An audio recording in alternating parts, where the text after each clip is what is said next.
Welcome back to Jump Scare. I'm Betty B. Deadly. And I'm Shad. And this week, we watched 47 Meters Down, Uncaged. That's a lot to say.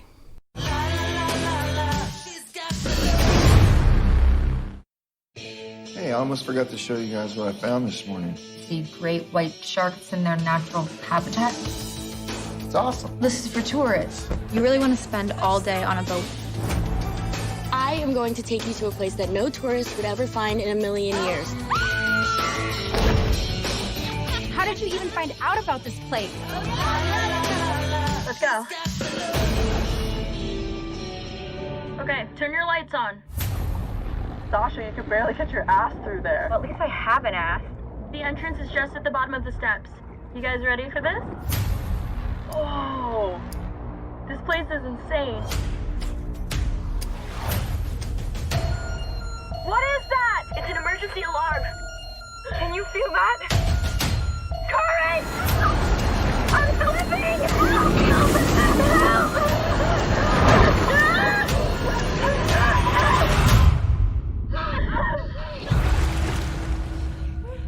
Guys, there's a shark! What are we gonna do? You don't have a choice. You have to go back down. Nobody made it.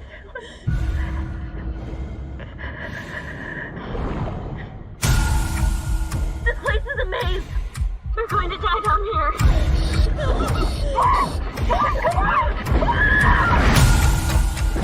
I'm dead! I'm dead! Sasha, behind you!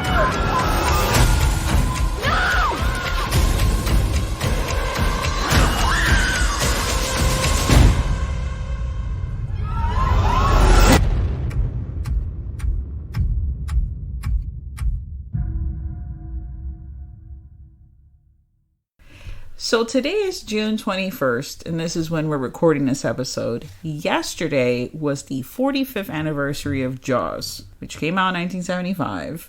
Now, why the hell am I mentioning this, you may ask? Well, because every other movie that was made after that is an aquatic film about sharks, obviously is, whether they're paying homage or trying to hit gold or whatever it is, inspired or whatever by Jaws. I mean, let's just be honest. That's the whole thing, right? And for me, no other film has come close, aquatically, obviously, aquatic horror film, to what Jaws was able to accomplish during its time frame. I think the movie is a little... I wasn't alive at that time, so I didn't have, like, the fear of, like, you know, sharks coming out for you. And obviously, I do not go to the beach. Like, I do not like the water. It freaks me the fuck out. Land shark, exactly. No, the land shark's gonna get me. No, punch the land shark in the boat in the nose. Why? Don't ask me where my mind went there. So, oh man, this is a good, film. Whether you're having in the background, it's party time. I know we should just do a segment where I just choose the movie of the week that's a party movie, because I do mention that a lot of these horror films are just made just for that, to be background movies. The more attention you pay, the worse they get.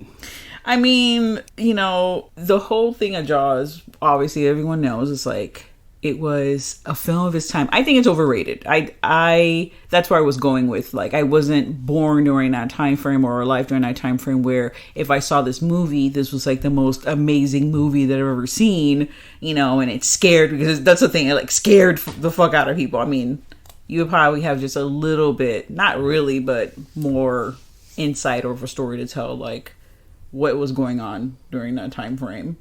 Right? Like, when you finally saw Jaws, well, how old were you? I don't know, 7 or 8. I saw it a few years after it was out. Back then, it took forever for things to get to HBO. So when it finally came to HBO, that's when I saw it. Yeah. What did you think about it? Oh, it scared the shit out of me as a 7-year-old, because, this is like the... I mean, of course, you're 7, so of course there's it's going to not be as terrifying. there's not as many things roaming around on TV back then with sharks as there are now. There was no Shark Week. You didn't know anything about sharks. All you knew was this fucking thing came out and just ate everybody at the beach. Dogs, kids, it didn't give a shit. It was just eating people.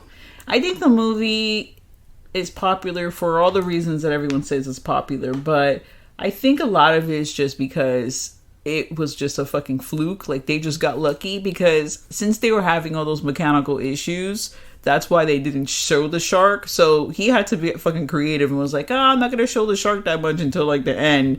But really, John Williams' music that he uses really adds to the tension and is the shark in those scenes before you actually see it. So who's to say that? I mean, that film was based on a novel. Which the novel is terrible. Do not read the novel of Jaws. You will not enjoy it. I've tried a couple of times to get through it. It's just it's kind of a mess. The characters are not the same as they are in the movie, and most of the characters are kind of terrible. So, yeah, skip the novel. It doesn't happen often, but there are a few cases of the movie's better. Well, 47 Meters Down, Uncaged. That movie is not going to be inducted into the National Film. No, I was going to say the National Film Registry. The preservation of this film is not going to happen because, it's like any other fucking water movie. It's chicks in their bikinis and they're in danger. Oh shit. Who's going to save them? Themselves, a man, some random person on a boat. Who knows? But they're in danger and it's scary. And they're in bikinis. Did I mention they were in bikinis? That's, I think, the huge selling point on this one is a lot of girls in bikinis.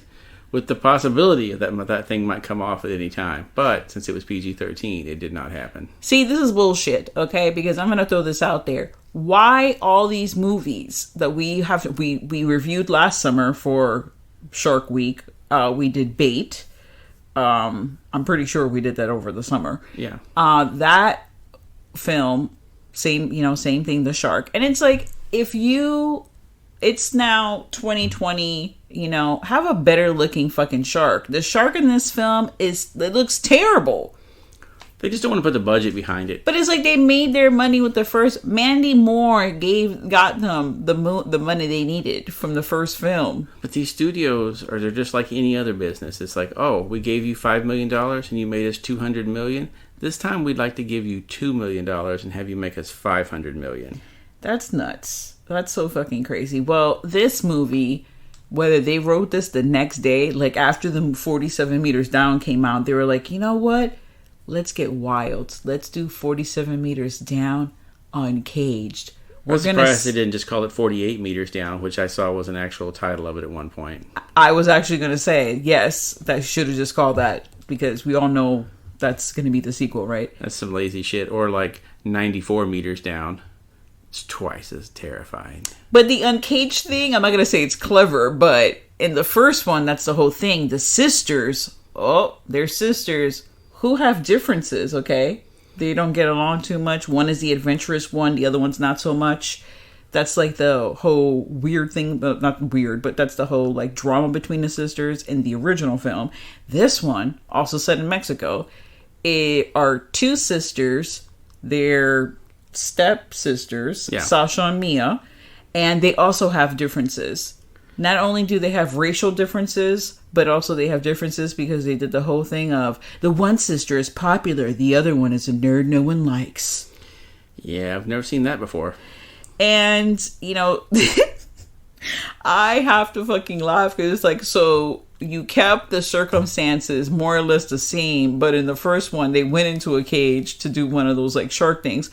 This other one, they actually had a connection to have the coolest fucking skip day or whatever, Saturday weekend day, which was to go in an underwater cave, Mayan cave. Okay. Yeah, the dad had arranged for him to go on a glass-bottom boat tour where they were going to chum the water up and feed great white sharks. So, a little ways away from where this boat tour is going to take place, they decided it would be a great idea to go cave diving. Have you ever been cave diving before? No, none of us have ever done that. Okay, let's all just suit up and hop in the water and go. Now, let's just go back just 5 seconds. So, I remember we were watching the movie and you were like, okay, so these girls just randomly happened to fit perfectly in the suits that were literally left there for the archaeologists. They fit skin tight firm on these teenage girls. There's supposed to be an archaeology team coming to dive down into the cave and look at all this stuff on Monday. they're there on Saturday, and they're like, well, we'll just use their gear. And of course, it's apparently an all-female archaeology team, and all of them weigh about 87 pounds. Because it all fits perfectly to these random girls that just happen to take the stuff. I thought that was very convenient. It was very convenient. They get down there, and they're having fun like girls do. They're exploring, and it looks amazing down there. I'm not gonna lie. Like the set, that looks pretty fantastical. Obviously, yeah. I'm not well versed in Mayan culture or underground caves. But the thing is, you can hide a lot of flaws by the water and silt floating around in there. Anything that looks like it might be a little off, you can just kind of chalk it up to, it's underwater. The images are going to be a little blurry, that kind of stuff. The set design of it was great. It looked neat. I mean, it just needed something better to go with it. Which, aka a better shark. Yes. I just wish the shark looked... And, maybe don't show the shark right on, like, its face. Oh, my rant that I was trying to get into was these sharks always, in all these movies, they always eat the girls, but the girls' bikinis stay intact. Bullshit, okay? That's a fucking lie. Let me get a shark and try to, bite you. Your fucking clothes are not going to be intact. They're going to be tattered, okay? The boobs is where, most of the meat is. I mean, I don't know about the girls in this scenario because it just might be silicone, but hey, they don't know that. It may repel the shark a little bit. Maybe it would help you, or maybe you're fucking get shark tooth stuck in there, and that just would be terrible. It'd be bad news for you. But yeah, and I don't know. This is one of those ones where it's kind of hard to feel sympathy for the people because, you stole equipment, you went underwater into a cave that none of you knew anything about. Only one of you kind of had some knowledge about it, and you're like, oh, okay, we should do what she says. And then immediately they do absolutely nothing that she says when they get down there. So, which the knowledge she obtained was from the guy, the other teenage kid, or the 20-year-old, I don't even fucking know. One of the guys that's with the dad, helping the dad bring the equipment, and you see at the beginning of the movie. He kind of has something going with that chick, and he's the one had brought her down there before, and that's why she kind of knows. But, you're on a date per se with a dude in an underwater fucking Mayan cave, and you're 17. You're not thinking about, let me memorize all the exits and entrances to the fucking cave. Yeah. And of course, to bring up the ante, you're gonna have to have someone do some stupid shit, which was the girl got scared and bumped into one of the fucking columns that was holding up the room, more or less, and brings down the entrance, completely blocks off the entrance/exit that they came in from, which is where their issue lies, because there isn't another. It takes them a while to find another exit. And in the meantime, that's where the blind, gigantic, great white shark shows up. Well, they did I was like, is this clever or is this really fucking lazy writing? Because they showed a scene where there was a weird fucking looking fish, and this is way deep down, okay? 47 meters down. Exactly, 47 meters down with no cage. And there was a fish, and it's called the tetra fish, and that fish is blind. Because it's so down, deep in the ocean that there's these, you have the fish and, other sea animals that are living down there that are blind. They don't have any eyes. So, coincidentally, and also to not kill off everyone in 5 seconds, you're going to make the fucking shark blind.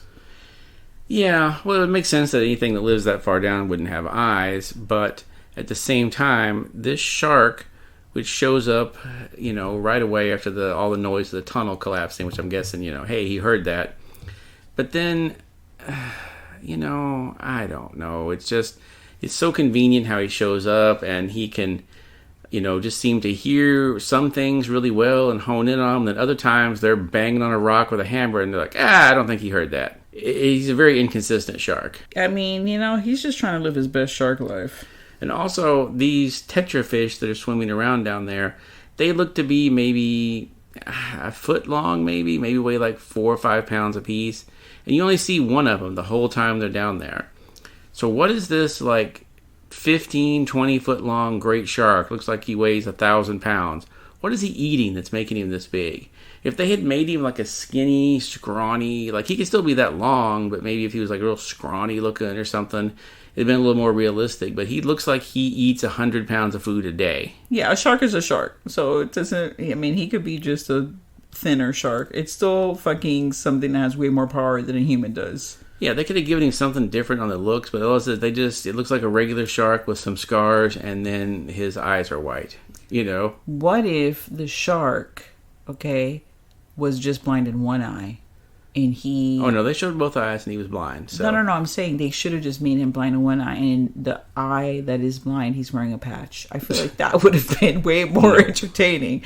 Let me just say...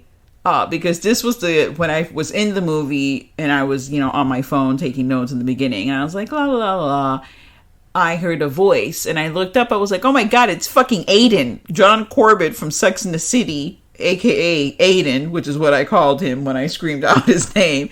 He's the father in the movie, and that was the most expensive person they had to come on this film. I hope they paid him well, because I'm so sorry, Gabrielle Beauvoir or whatever, I totally fucked up her name there. She was the mom. Okay. She's like a model, like a black model / actress from like back in the day. I'll get her name, because I gotta throw out her name out there. Give her the props, not only John Corbett. So when he shows up, like, because he's doing his, like, he's helping and doing whatever the fuck he's doing on the other side of this cave, when he doesn't know that his 2 daughters are, have done this on their other side. So, of course, that part where they show them, like, they get reunited, and they're there maybe for, like, I don't know, he probably has 10, maybe 15, no more than 15 minutes of screen time. I wouldn't even say that much. I'd say he has no more than 10. Well, in the part where, I guess, yeah, when he comes and he's trying to help them, he's telling them, and he gives like this big Independence Day monologue, right? We're gonna get through this. You girls can do this. You got the strength. No, I think that was the Deep Blue Sea monologue. Oh, okay, Deep Blue Sea. Okay, we got to keep it. The monologue's aquatic. Okay. Yeah, he gave the Deep Blue Sea monologue, and then if you've seen the Deep Blue Sea, you know what happens next. He fucking died. Okay, literally my note says fucking Aiden died. I was like, oh no, Aiden died. I couldn't get over it.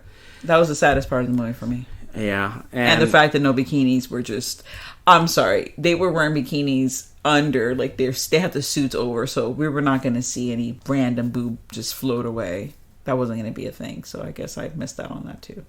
Damn suits that fit them perfectly. Oh man, this movie, I don't know. Is it a good aquatic ad? It's fine. I mean, it's not the worst aquatic movie I've ever seen. Well, let's just talk about the main thing that drove me insane. Now, you've heard the shark roar in Jaws 4. But this one, they were like, what can we do to let you know the shark is super fucking menacing? I know. What if he makes a sound like a foghorn when he comes? Where he's like, as he comes up on the people. I'm like, what the fuck? How would you? No. I reject all the foghorn sounds for the shark. Yeah. Every time he would attack, there would be that foghorn sound. I was like, oh no. Can we please not? He's just a shark, okay? Let's not add let's not have him talking, let's not have him roaring, foghorning, whatever. The shark can be scary enough without special noises. It doesn't need to be like chanting or playing the Michael Myers theme when it comes up at you. Doesn't it though? I mean, it has to have something, because if it doesn't, you have so many other movies that have come about that the sharks are doing and saying random things. They're making weird fucking noises. Well, they're flying through the fucking air in Sharknado. Like, we've seen the sharks. What hasn't a shark done? The next thing, the shark is going to get a credit card, go onto land, and fucking buy a fucking Prada bag. Like, this is the only thing I haven't seen a shark do as of yet. So, of course, it's going to have the Hans Zimmer. Like, I was like, oh, well, I guess Hans Zimmer, like... They used some of that from Inception into this fucking movie, because it was pretty bad. You really caught on to it really fast. I was just like, okay. It's too funny. No, it just pissed me off. It wasn't even funny. I was like, come on now. It was funny watching you get mad about it, is what I'm saying. Like, this just fucking pissed me off. Why is a shark making a foghorn noise? This is just fucking ridiculous. This is one of those things that this is that hill I'm going to die on because, you know, that they could have had the shark, just write some music for the shark, okay? That's what scared everybody in Jaws was the music. Let's try that again. See if it works. No, we're just going to make a foghorn noise. No. Fucking movie. And now we're going to be silent for 2 seconds because we are going to add a foghorn noise just so you guys can get how annoying it was. Oh, I'm going to put the clip in. Don't you worry.